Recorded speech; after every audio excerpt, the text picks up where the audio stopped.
Chapter 35 Quarantine. The nocturnal plague is transmitted via psionic energy, when a telepath inflicts their will on another, although sometimes a mind reader can contract the illness from an infected person. Normally, the virus will remain dormant for 2 days, with symptoms starting to show at the end of the second day. The madness usually sets in after about a week, but it presents differently from one person to another, due to the nature of willpower. Panico was explaining the nocturnal plague to Trig and Tenna while Appia was led away to a nearby quarantine chamber. Appia looked around frantically, as though she was about to panic. Panico, meanwhile, had furrowed his brow. "This is very strange," he said. "Strange is the wrong word," Trig replied. "She was with us on the cascade for so long. It's a miracle none of us were infected." "It is not a miracle, it is alarming," Panico said curtly. "That girl was with us for a month. She should be deep in the madness by now, and she should have transmitted the plague to you two long before this point. Children, you must wait with the others. I need to ask a few questions."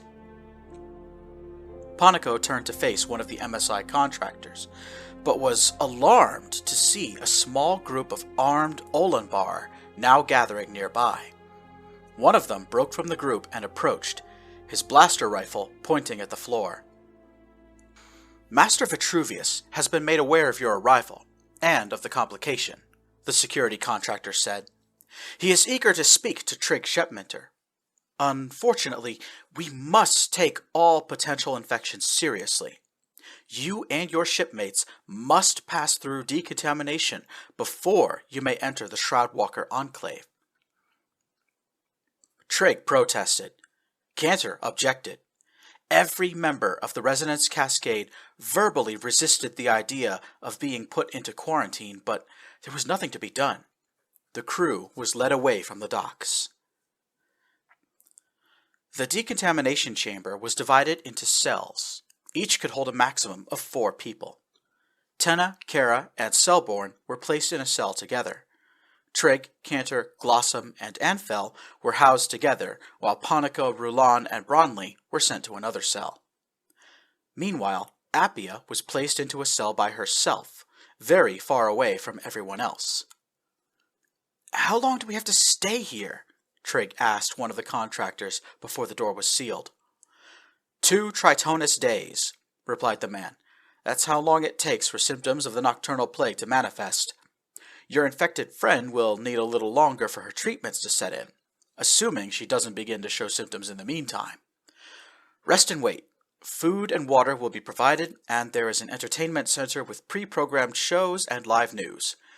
Bathroom is through the door on your left."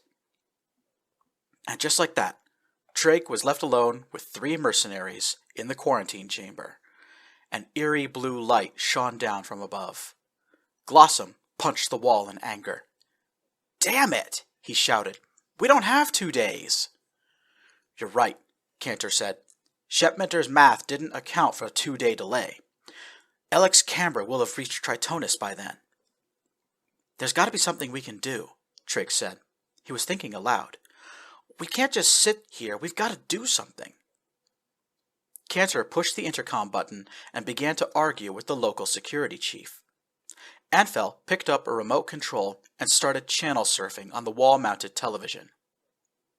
Glossum wandered around the room, examining the beds, computer desk, and aerosol spray system on the ceiling. Trig sat down on one of the 4 beds, looking up at the sprayer, lost in thought. "Didn't Panico say this place was full of psionic people?" Trig said. "Well, duh. This is the Shroudwalker Enclave," Anfel replied. "Once we get past the docks, it's telepaths and resonance everywhere. Why do you ask?" "I think it's time for me to try being a resonant, like Panico said," Trig responded. He closed his eyes, trying to shut out the sounds of the world around him, to build up focus. Trig began to think, and to project his thoughts outward. Tenna. Tenna. Tenna. After a few moments, Trig felt something. Not a physical reaction, but a sudden sense of intuition. He knew, beyond all doubt, that Tenna had sensed him. "Well, how about that?" Anfel said, his voice bringing Trig back to reality. The others looked. Anfel was pointing at the digital television screen, where a live news report was playing. An Olenbar anchor faced the camera and declared, "Venka Urbo, capital city of the Sutharian Empire, has fallen to the Sutharian Liberation Army. The government of Safar Vestum has fled to Edelton, while Aubrey Charnham and his supporters raise their banner over the now vacant royal palace.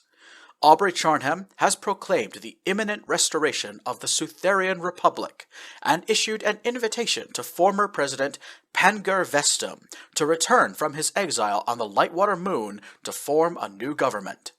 The exiled leader has not given any kind of response yet." Glossom let out a low whistle. "Impressive! The SLA actually took down the Vestum regime," he said. "I mean, I know this is what we all wanted, but were we ready for it to actually happen?" "Don't delude yourself. We knew this was going to happen," Cantor said. "Don't forget, Anfel, we all agreed to send that money to the SLA. We wanted this." "Well, we didn't want Aubrey to slam an asteroid into our homeworld," Anfel said. "I think we can agree he took this a little too far." The intercom button lit up, and the security chief spoke through it. "Look, Captain, I hear what you're saying, but I've got limited authority here. MSI contractors don't have any authority in the Enclave. The best I can do is pass a message." Cantor went back to arguing with the security chief. Trig turned his attention back to the news broadcast. A picture of the SLA leader was now on the screen. Aubrey Charnham. Charnham. Trig's mother had the same surname. Finally, Trig decided to start taking action. Sitting on the bed, he tried once more to close himself off from the world, meditating on his own inner focus. Then he pushed a single thought into the world. "I wish Tenna would meet me in the dream world." Then, Trig kicked off his shoes and threw the bed covers over himself. As his head hit the pillow, the trio of mercenaries gave him a very perplexed look. "I can't really explain it," Trig said. "And I know it looks weird, but I'm really trying to use psionics right now." He expected the grown men to be skeptical, to laugh at his words, and to question why he was trying to sleep in the middle of the day. But Trig was surprised. An expression of grim seriousness appeared on the faces of Cantor, Glossom, and Anfel. "You're trying to sleep, right?" Glossom said. "Captain, hit the lights. Anfel, shut off that TV. We need total darkness and silence in here." Trig gave the men a smile. "Thanks, guys," he said. "I'm going in." As the quarantine chamber was plunged into darkness, Trig closed his eyes, and using the last of his built-up focus, Trig turned his psionic energy on himself, lulling and soothing his brain into a state of rest. After a few short moments, Trig fell into a deep, telepathy-induced sleep. The last thought that went through his mind was a prayer to the goddess Ray, begging for Tenna to be waiting for him in the dream world.